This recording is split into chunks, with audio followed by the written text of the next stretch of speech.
Welcome guys, tech guide bro YouTube channel में आपका स्वागत है। तो आज मैं आपको बताने वाला हूँ कि अगर आपके मोबाइल में साउंड प्रॉब्लम आ रहा है तो उसे कैसे सॉल्व करें। तो सबसे पहले आपने आपको अपनी सेटिंग में आ जाना है। सेटिंग में आने के बाद आपको यहाँ पर साउंड एंड वाइब्रेशन में आ जाना है। तो साउंड एंड वाइब्रेशन में आ चुका हूँ। इसमें आने के बाद आपके सामने कुछ इस तरीके से इंटरफेस आ जाएगा।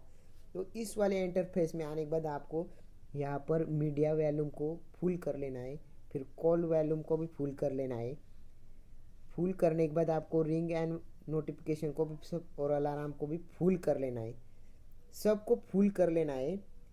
इस तरीके से आप अगर फुल कर लेंगे तो आपका साउंड आना चालू हो जाएगा।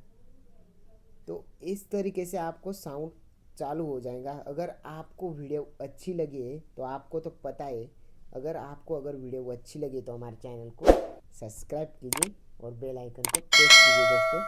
धन्यवाद। नेक्स्ट वीडियो में मिलते हैं।